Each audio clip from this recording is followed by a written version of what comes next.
Kyk hier voors, waarvoor is hulle bang? Oh, nou weet ek wat dit is.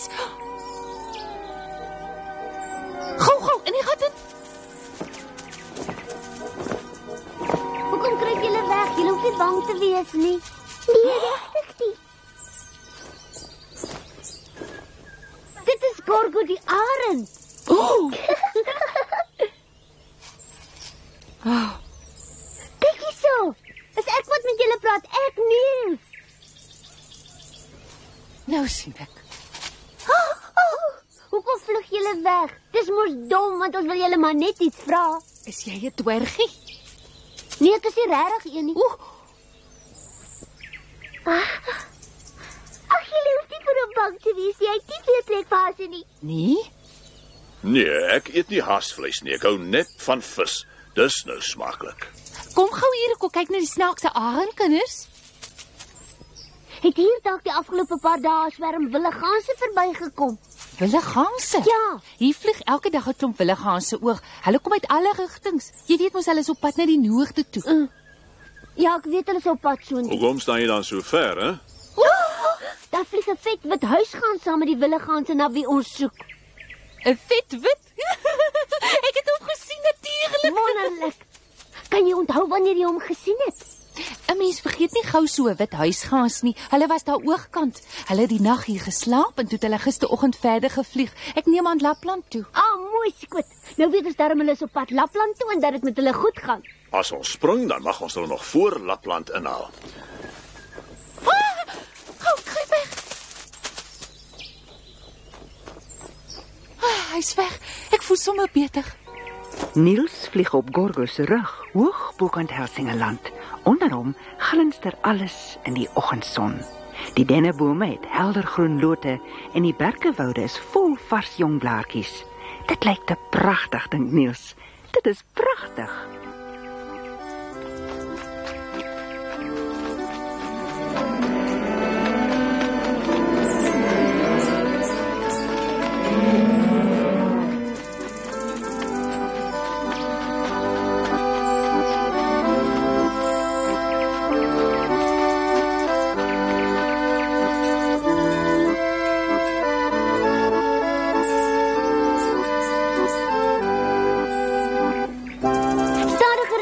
Gorgo, ek wil kyk wat daar aangaan.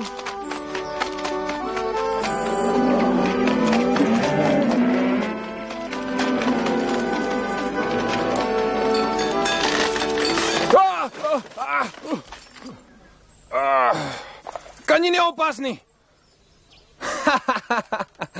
Toe maar, ek sê jou nie slaan nie. Die dag is glad te mooi om so kwaad te word. Kom ek help jou oplaai, dan maak ons vinnig klaar. Die mense is so vrolik, het moet lekker wees daar by hulle. Ag, kom ons bly 'n rukkie hier toe, dit sal tog te lekker wees. Ag nee, ek wil vir Akka van Kebnekaise so gou as moontlik sien. Ag toe, Gorgo, een ou middag is dan mos nie soveel saak maak nie. Asseblief draai om, ek vra jou so mooi. Nou, goed dan as jy so mooi vra. Hou vas.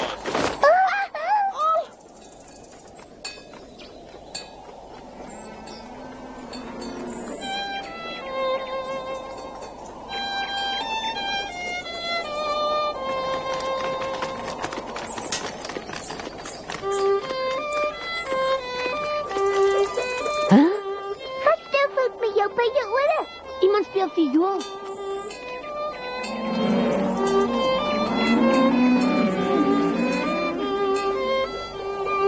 Dink jy dis dalk Clement die viool speel? Nou wat op die aarde sou hy hier kom soek?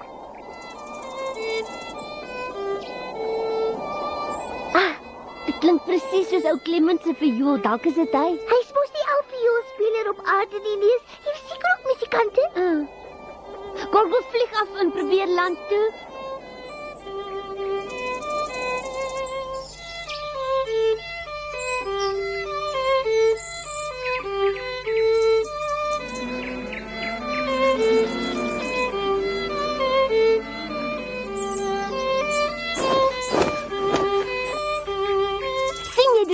Clement wat viool speel. Dink jy sal ons nog onthou? Natuurlik sal hy. Ek is bly dat so 'n goeie vioolspeler soos jy vandag hier aankom. Want ons het vandag 'n baie goeie rede om sommer behoorlik fees te vier. Ek wil graag saam met julle kom en vir julle speel. Vir 'n lekker bord kos en 'n glasie wyn sal ek alles wat julle graag wil hoor op my viool vir julle speel. Dan kan jy sommer ook aan ons storiewedstryd deelneem. Iemand soos jy wat baie gereis het, kan seker baie stories vertel. Ek weet nie juis of die stories wat ek ken so interessant is nie, maar daar's 'n bietjie tyd om daaroor na te dink. Laat staan maar, ou kerel. Ek het die hele wintertyd gehad om vir my 'n storie uit te soek en al hou ek nou nie eintlik veel van lees nie, het ek 3 boeke deurgelees. Nou wat kan jy so waar dan lees? Ja, kom nou. Kom ons moet verder loop, anders is die dag net nou verby. Tot later. Ons sal vir jou wag. Stories, hulle.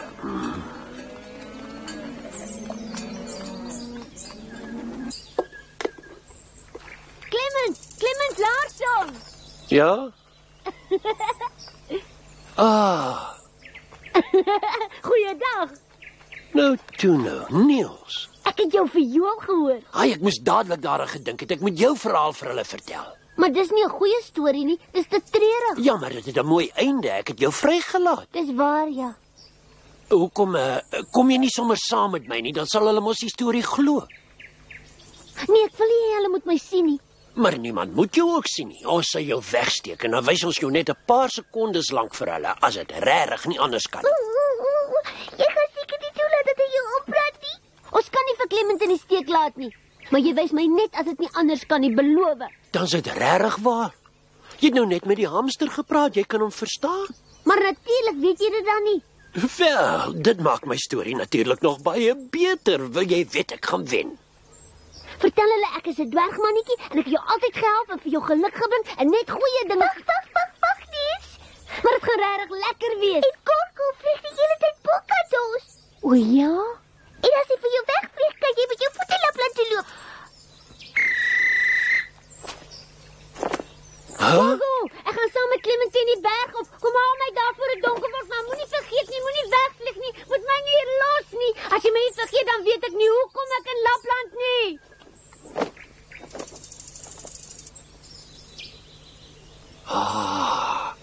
Sê my, het jy vir my gejok, is jy dalk regtig 'n kabouter?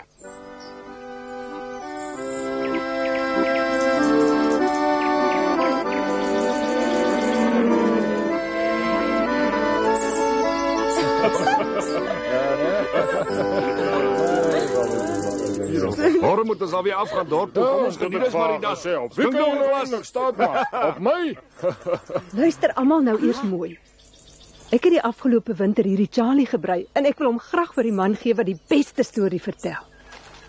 Hier staan die nuwe eienaar van die Charlie. Ha!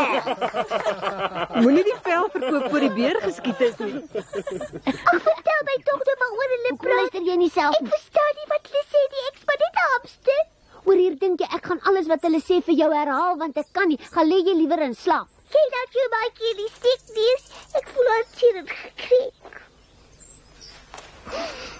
Ek begin nou met my storie. Kyk 'n bietjie hier, hè. Dit gaan oor hierdie Bybel. Hy staan verbrand. 'n spannende storie gaan wees. Wil jy luister? Ag, liewer nie. Nou ja, dit het een oujaarsnag honderde jare gelede gebeur, sommer net hier naby. Daardie oujaarsnag het 'n priester van Delsbo deur die digte woud gery. Die mense het hom na 'n sieke in die ver afgeleë buurdorp ontmoet. Hy het lank by die sieke gesit en met hom gepraat en dit was al baie laat voordat hy weer huis toe kon gaan. Dit was 'n stil nag en dit was ijskoud. Die priester was diep in gedagte. Hy het gedink aan die preek wat hy die volgende dag sou lewer. Hy het glad nie opgelet waar hy ry nie. Hy het daarop staat gemaak dat sy perd wel die pad huis toe sou kry.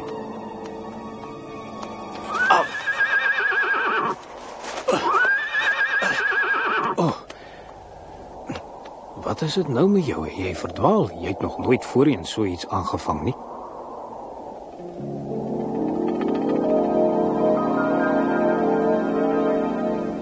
Ons moes lankal by die volgende kerk uitgekom het. Het jy dan heeltyd in die rondte geloop, hè? Ja. Hoekom is jy so onrustig? Is jy dan bang?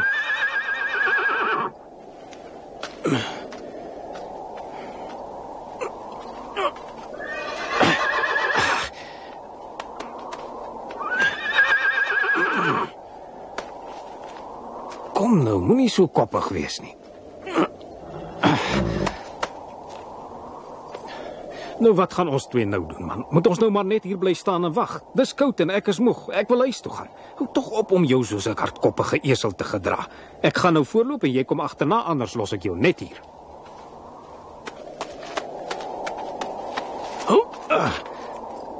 Wat maak jy nou, my vriend?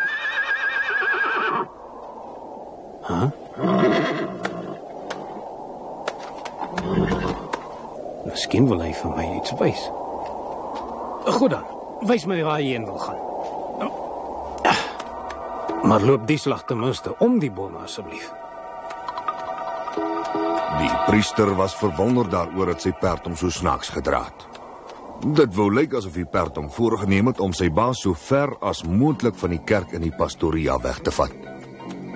Ek hoop ek kom daarom nog vroeg genoeg by die huis om betyds in die kerk te wees, het die priester gedink. Wat sal Delsbo se mense sê as ek te laat vir die diens daar aankom? Hulle het al hoe hoër geklim, en hoe hoër hulle gekom het, hoe ligter het die wild geword.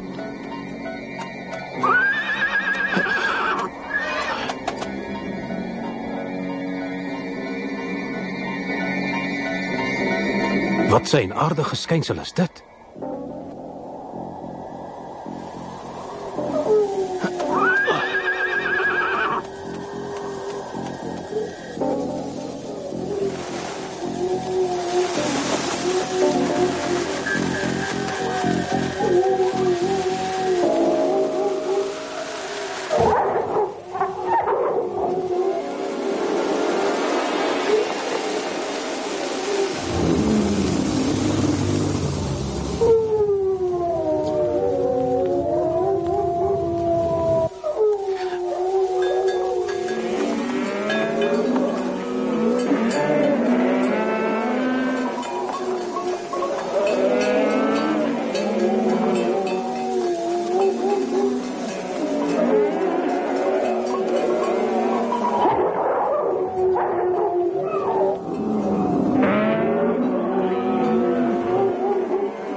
Kon die priester alles baie duidelik sien, wou hy sy oë nie glo nie.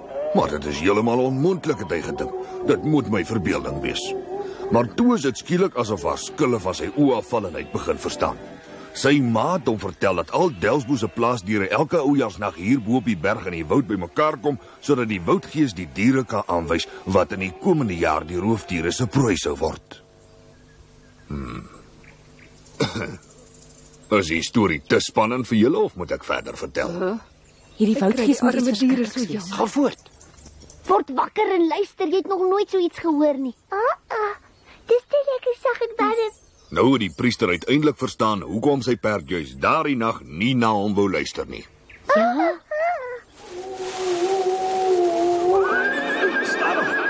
Bly net kalm.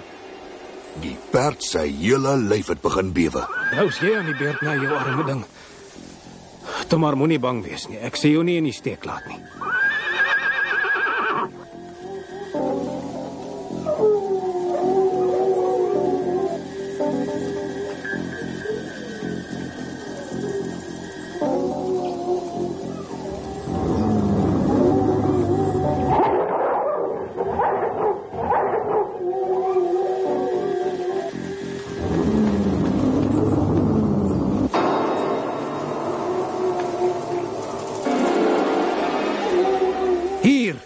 Kyk hierna. Kyk baie goed hierna. Wat hierin staan is magtiger as jy.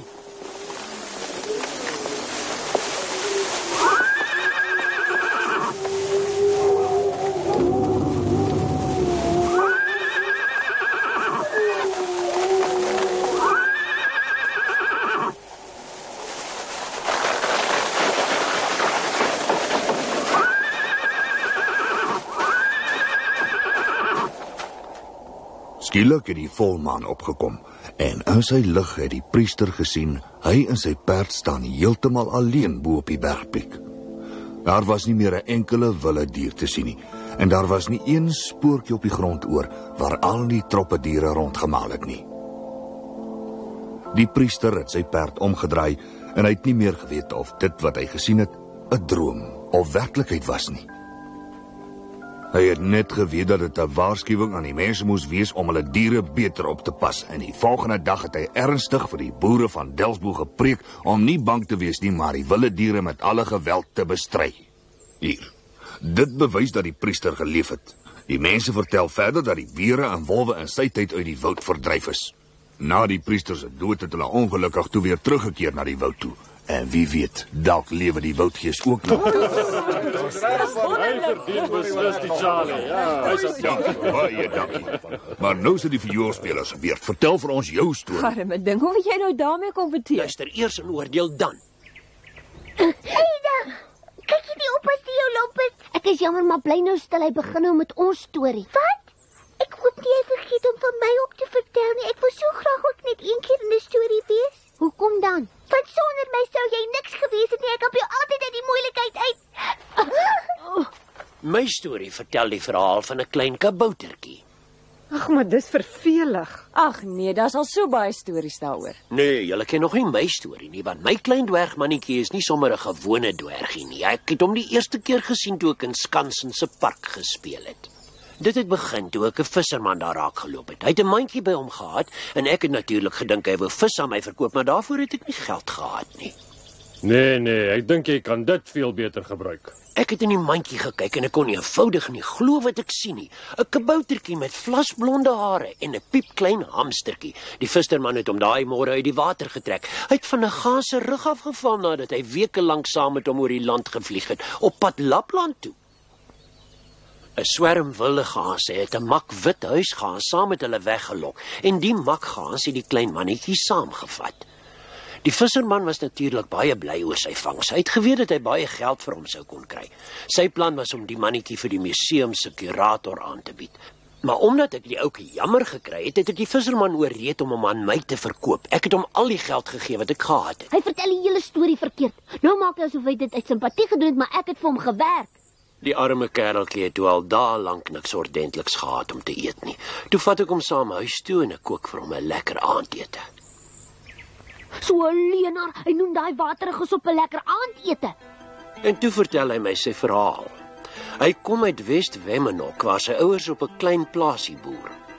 Soos alle boerseuns moes hy natuurlik die vee oppas, maar hy was lui en ongemanierd. Hy was baie ongehoorsaam en hy het nooit na sy ouers geluister nie. Hy wou nie kerk toe gaan nie en hy was baie lelik met die diere. Hy het hulle seer gemaak net wanneer hy kon. Ek kom so waar maar sleg daarvan af in sy storie. Een Sondagoggend vang hy toe 'n dwergie, 'n regte, egte dwergie. Maar hy was net so lelik met die arme kereltjie. Die dwergie het die seun gesmeek om hom vry te laat en hy het later selfs vir hom 'n goue muntstuk aangebied. Aanvanklik het dit regtig gelyk asof die knaapie die aanbod gaan aanvaar. Die goue muntstuk het aanloklik geglinster. Die knaap steek dit toe in sy broeksak. Die dwergie het gedink nou is alles in die haak.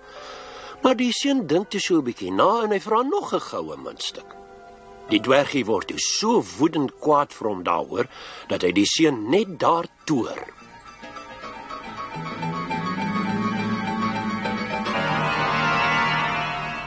Vir die plaasdiere was dit natuurlik soos 'n droom wat waar geword het. Uiteindelik kon hulle hom in eie munt terugbetaal vir sy sondes. Hulle het hom oor die werf gejaag en presies op daardie oomblik het die wit gansmannetjie van die grond af opgevlieg om die wilde gaanse Lapland toe te volg. Hoog in die noot het die knaapie die tou wat om die gansmannetjie se nek was gegryp en toe word hy saam boontoe getrek. En so het sy avontuurlike reis saam met die wilde gaanse na Lapland begin. Naby Stockholm val hy toe van die gaans se rug af en beland in die water. Die res van die storie ken julle al. Die visser het hom gered en ek het hom gekoop. Gaans kan nie tot in Lapland vlieg nie, dis 'n bogstorie. Wat het toe verder met hom gebeur? Waar is die kabouter nou? Dit weet ek nie so mooi nie. Ek het hom vrygelaat en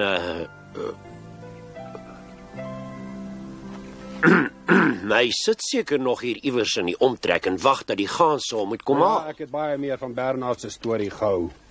Ja, ek stem saam. Ja, ek ook. Sy was baie beter. Die Bybel, sy storie is waar. Ja. Ek dink Bernard het die Charlie verdien. Nee, dit word donker, ons moet wegwees. Ja, jy's reg. Kom hiernatoe, Gorgo. Ek is jammer, Clement, maar ons moet nou gaan.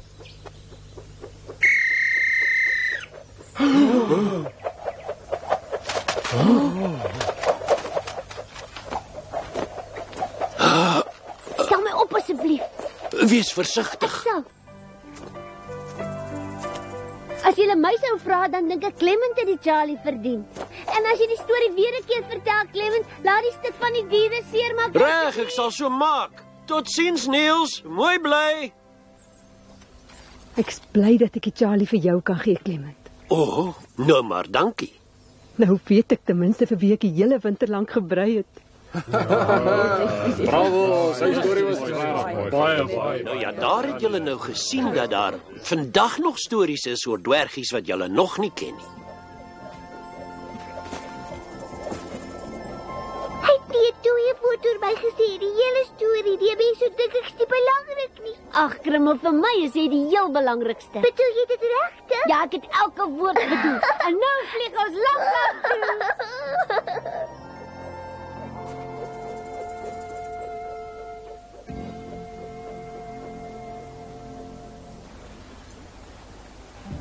Niels en Krummel het al verder noord gevlieg op Gorgo se rug. Nie een van hulle het gedink daar kon nog iets gebeur wat hulle reis na Lapland sou vertraag nie. Maar toe ruik hulle skielik iets brand. Hulle sien vonkespad en 'n groot rookwolk. Eers was dit net 'n wit rookkolom, maar later word dit toe 'n swaar swart wolk wat al met die rand van die woud langs beweeg en al hoe groter en groter word. Maar daarvan sal ons julle volgende keer meer vertel.